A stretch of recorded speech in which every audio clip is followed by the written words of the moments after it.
This is a video full of questions, because today we are looking at the founder of the Mormon Church, Joseph Smith, and the choice placed before him in the tale of the angel with the drawn sword. The tale of Joseph Smith's encounter with a threatening angel is the result of Joseph Smith's professed reluctance to enter into polygamous relationships with women. An angel visited him multiple times, and according to the church website, during the third and final appearance, the angel came with a drawn sword, threatening Joseph with destruction unless he went forward and obeyed the commandment fully. Despite the fact that this same church essay contains the clearly incorrect statement that God did not give exact instructions on how to obey the commandment of polygamy, what do we think D&C 132 is then? Just suggestions? I'd love to know what other revelations from God can be treated as suggestive rather than instructive. That to one side, the fact that the church admits to the angel with the drawn sword threat means that we can continue this discussion free of any accusations that that angelic encounter is an anti-Mormon lie. So here is the choice that Joseph Smith faces. God has placed Joseph Smith in the position of either taking polygamous wives or being destroyed. God is so serious about Joseph Smith taking plural wives that he is willing to destroy him if he doesn't. By the way, I'm going to use polygamy, plural marriage, sort of interchangeably, multiple wives. Polyandry is what he was doing when he was marrying women who were already married, but it all kind of falls under these umbrella terms: polygamy, plural marriage, etc. Also, I don't think we have time today to get into the myriad other things that an angel with a drawn sword could have been useful in preventing or causing.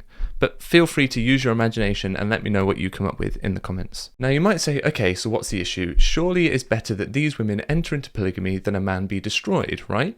What's the issue with polygamy anyway? These women were marrying him freely. Well, the issue is the unhealthy power dynamic that already existed owing to Joseph's position as a community and religious leader before you add in that he informed women he was under divine threat. Combining the unhealthy power dynamics with the fact that Joseph told them his life was on the line, these women were essentially coerced into marriage by and to a man of great standing in their community, telling them that if they didn't, he would be destroyed. And that's not just a man dying, that's the entire community losing its religious leader. Can you honestly say under those circumstances that it's a choice freely made by these women? And the other question that must be asked is, why did it take an angel with a drawn sword threatening destruction to compel Joseph to practice polygamy? Why was he so reluctant? Particularly if these sealings were banal or dynastic or purely spiritual, as some apologists have claimed. Why then would it require the threat of destruction to persuade Joseph Smith to get that done? Was he really such a committed monogamist that he couldn't bear the thought of even being spiritually sealed to anyone but Emma? And if that's the case, then why was she towards the end of the queue of people being sealed to Joseph? She was wife number 20 or so.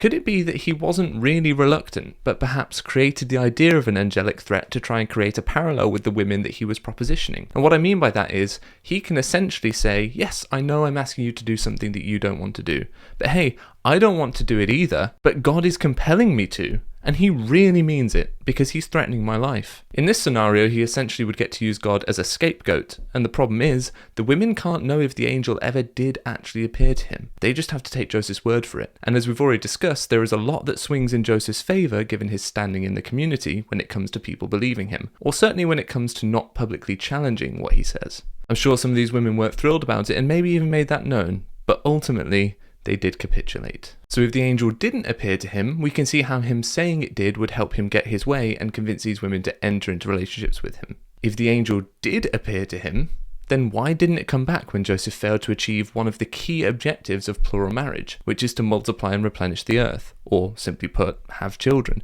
which there is no record of Joseph Smith doing with any of his plural wives? Why was it so important as to threaten his death to get him to enter into the marriages, but not to fulfill the purpose of the commandment? It seems remarkably inconsistent that the angel would be so concerned with the initiation of the commandment as to threaten destruction, and then not a peep to ensure it's being followed correctly. Also, just because it's worth mentioning, Joseph not having children with these women doesn't mean he wasn't engaging with them sexually.